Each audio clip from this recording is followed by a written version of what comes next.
आप सभी को सादर जय सियाराम, हर हर महादेव। कैसे हैं आप लोग? आशा करते हैं आप लोग अच्छे होंगे, स्वस्थ होंगे, मस्त होंगे। मैं आचार्य विवेक पांडे, मेरे YouTube चैनल में आप सभी का बहुत बहुत स्वागत है, सभी का अभिनंदन है। आज हम इस वीडियो में बात करेंगे प्रदोष व्रत के बारे में।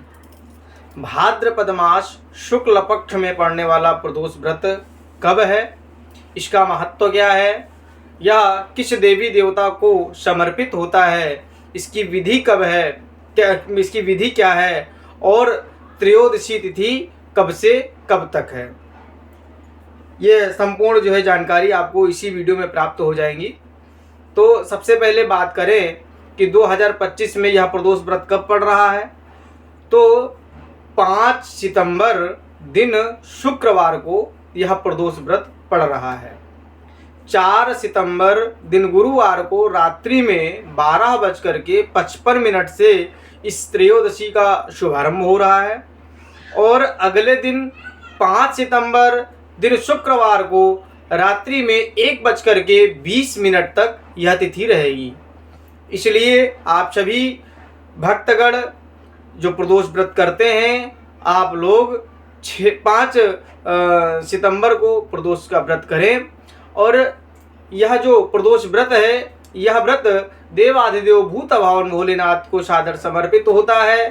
उस व्रत के दिन प्रातःकालीन उठ करके और अपने आस पड़ोस में गंगा जी हों, सरयू जी हों, नदी इत्यादि में जाकर के स्नान करना चाहिए। और अगर आसपास अपने सन्निकट में नदी या तीर्थ कोई नहीं है तो अपने ही घर में शुद्ध जल में गंगा जल मिश्रित करके उससे स्नान करना चाहिए और अपने पूजन कक्ष में जाकर के देवाधिदेव भूत भावन भोलेनाथ का साधारण तरीके से पूजन करना चाहिए। क्यों? क्योंकि इसका जो पूजन का महत्व है वह प्रदोष काल का है। अब प्रदोष काल में अगर अपने आसपास में कोई शिवाला है, कोई शिव जी का मंदिर है, तो मंदिर में जा करके पूजन करें। शिव जी का जो पूजन है वह शिवाला में जा करके करें। और अगर नहीं है तो आप अपने घर में भी कर सकते हैं। अपने घर में अगर आप प्रदोष व्रत करते हैं तो नर्मदेश्वर रखें या स्फटिक के शिवलिंग ले आवें, उनको रखें। या अगर नहीं है तो माता गौरा का और शिव जी का जो चित्रपट है वही अपने सामने रख लें और उनका पूजन करें। पूजन के क्रम में सबसे पहले घी का दीपक जलाना चाहिए। दीपक जला लें और दीपक जलाने के बाद में अपने हाथ में जल, अक्षत, पुष्प और कुछ सिक्का दक्षिणा लेकर के संकल्प करना चाहिए कि हे देवों के देव महादेव, हम आपका यह व्रत करने जा रहे हैं।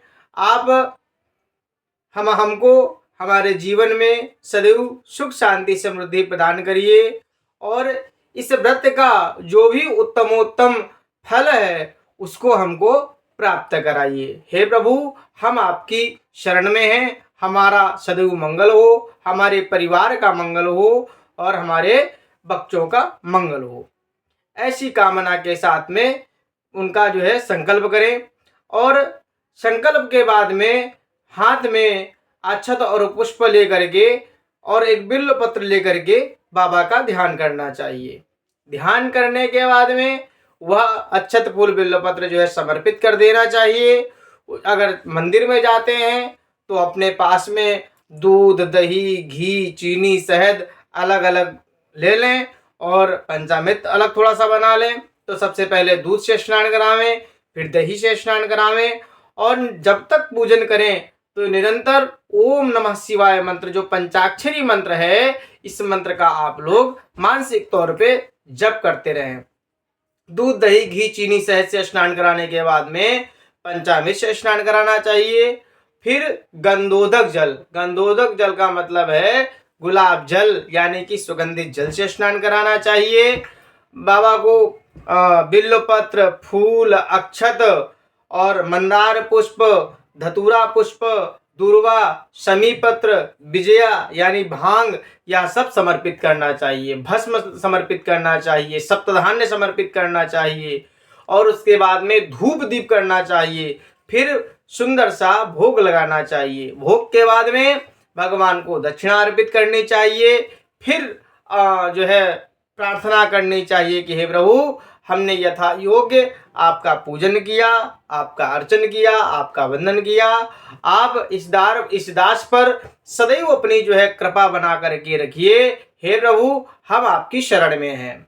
ऐसी कामना के साथ में जो है अक्षत पुष्प समर्पित कर देना चाहिए और अपने आसन के नीचे जल गिरा करके उसको मस्तक से लगाइए और भगवान को प्रणाम करिए। जो भी संपूर्ण दिन है और जो रात्रिकालीन है, प्रयास करें कि जो है जागरण करें, और जागरण अगर नहीं कर सकते हैं तो जब भी याद आवे 24 घंटे प्रयास करें कि ओम नमः शिवाय मानसिक तौर पे जो है जप बराबर करते रहें। देवादिदेव भूत भावन भोलेनाथ की कृपा आप सबके जीवन में सदैव बनी रहे। आपके सबके जीवन में भगवान भूत भावन सुख शांति समृद्धि प्रदान करें। आप सभी का यह प्रदोष व्रत मंगलमय हो, भगवान के चरणों में समर्पित हो। पुनः आप सभी को सादर जय सिया राम। हर हर महादेव।